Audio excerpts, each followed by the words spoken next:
BJP में बढ़ने लगी है नाराजगी वाले फूफाओं की संख्या। हरियाणा बीजेपी में खुलकर सामने आने लगी है नेताओं की नाराजगी। नाराज नेता बिगाड़ सकते हैं हरियाणा में बीजेपी का गणित। राव इंद्रजीत सिंह से लेकर राव नरबीर सिंह के दिख रहे हैं तल्ख तेवर। अनिल विज के भीतर भी जल रहा है नाराजगी का दिया। बीजेपी समर्थित निर्दलीय विधायक भी दिखा रहे हैं नखरे। गोपाल कांडा और नैनपाल रावत के भी बदल रहे हैं सुर।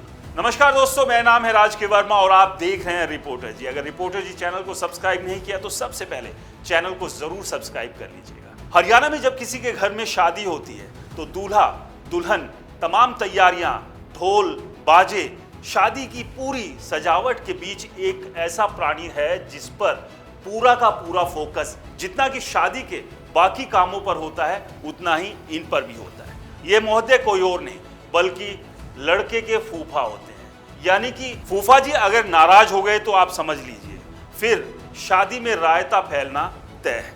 कुछ इसी तरह के हालात हरियाणा बीजेपी में भी बने हुए हैं। लगातार एक के बाद एक बीजेपी नेताओं में नाराजगी नजर आ रही है। यानी कि ये नेता एकदम फूफा जी वाले अंदाज में बीजेपी के सामने नखरे दिखा रहे हैं और एकदम तल्ख आवाज में अपनी बात भी रख रहे हैं, क्योंकि इनका कहना है कि इन्हें जो मान सम्मान मिलना चाहिए वो मिल नहीं रहा है। इसमें सबसे ऊपर आते हैं राव इंद्रजीत सिंह।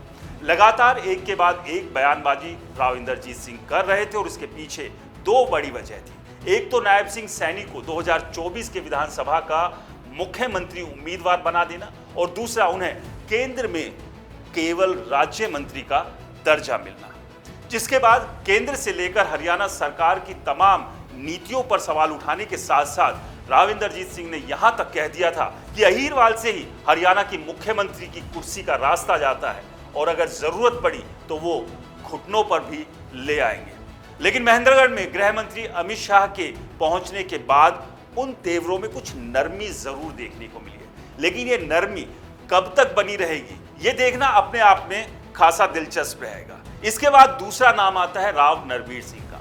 राव नरबीर सिंह भी खुलकर ये बात बोल रहे हैं कि गुरुग्राम में भ्रष्टाचार चरम पर है। उन्होंने तो अधिकारियों की तुलना अब्दाली से भी कर दी जो भारत में लूटपाट करने के लिए आता था। राव नरबीर सिंह ने साफ साफ कहा है कि गुरुग्राम के अधिकारी अब्दाली की तरह हैं और इस शहर को लूटने में लगे हुए हैं। इतना ही नहीं, उन्होंने इस बात के भी संकेत दे दिए हैं कि अगर बीजेपी उन्हें टिकट देगी तो ठीक है, वरना वो किसी और पार्टी से या फिर निर्दलीय भी चुनाव तो जरूर लड़ेंगे। तीसरे नंबर पर आते हैं बीजेपी के प्रदेश उपाध्यक्ष जीएल शर्मा। उनसे जब रिपोर्टर जी ने खास बातचीत की थी तो उन्होंने भी इस भ्रष्टाचार के मुद्दे को उठाया था। उन्होंने भी अपनी पार्टी के कई विधायकों के ऊपर सवाल खड़े किए थे। यानी कि एक के बाद एक बीजेपी के सीनियर लीडर्स अपनी ही पार्टी और अपनी ही पार्टी की सरकार के ऊपर सवाल खड़े कर रहे हैं। यानी कि जो नाराजगी के फूफा है उनकी संख्या एक के बाद एक लगातार बढ़ती जा रही है। ये तो रहे बीजेपी के भीतर के लोग। इसके अलावा बीजेपी के बाहर के वो लोग जो बीजेपी को समर्थन दे रहे थे यानी निर्दलीय विधायक, वो भी इन फूफाओं की लिस्ट में जुड़ते चले जा रहे हैं, जिसमें पहले से 3 ऐसे निर्दलीय विधायक थे जिन्होंने लोकसभा चुनाव से पहले ही बीजेपी से किनारा कर लिया। उनका कहना था कि उन्हें जो मान सम्मान मिलना चाहिए वो बीजेपी में मिल नहीं रहा है और इसमें शामिल थे सोमवीर सांगवान, धर्मपाल गोंदर और रणधीर गोलन, जो बीजेपी को छोड़कर कांग्रेस के साथ सट लिए। लेकिन अब इसके बाद 2 और ऐसे निर्दलीय विधायक हैं जो लगातार नखरे दिखा रहे हैं, जिसमें नैनपाल रावत, जिन्होंने साफ साफ ऐलान कर दिया था कि वो बीजेपी से अपना समर्थन वापस ले रहे हैं। लेकिन नायब सिंह सैनी और मनोहर लाल खट्टर ने किसी तरह से मान मनोबल करके नैनपाल रावत की नाराजगी को दूर किया और अब नैनपाल रावत ने ये जरूर कह दिया है कि वो बीजेपी का साथ नहीं छोड़ने वाले। तो वहीं हलोपा चीफ और निर्दलीय विधायक गोपाल कांडा ने भी अपनी लंबी चौड़ी सिफारिश की लिस्ट बीजेपी के सामने रख दी। उन्होंने दिल्ली में धर्मेंद्र प्रधान से मुलाकात करते हुए 15 सीटों की मांग की है।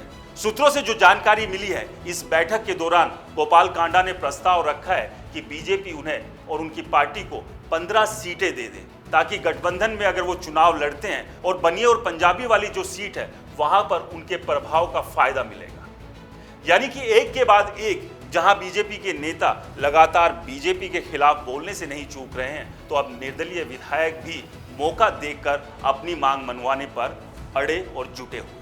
इसे लेकर आपकी क्या राय है, हमें कमेंट्स कर जरूर बताएं। और रिपोर्टर जी चैनल को सब्सक्राइब नहीं किया है तो चैनल को सब्सक्राइब करना ना भूलें। और एक बार फिर आपके प्यार और भरोसे के लिए आपका बहुत बहुत शुक्रिया, क्योंकि हरियाणा के लोग लगातार रिपोर्टर जी के वीडियो को पसंद कर रहे हैं, लाइक कर रहे हैं, कमेंट्स कर रहे हैं। ये भरोसा और प्यार इसी तरह से बनाए रखिए ताकि हम आपके लिए इसी तरह के और वीडियो हरियाणा की राजनीति और हरियाणा के 2024 के विधानसभा से जुड़े हुए हैं वो लेकर आते रहें, क्योंकि हम हैं हरियाणा की आवाज।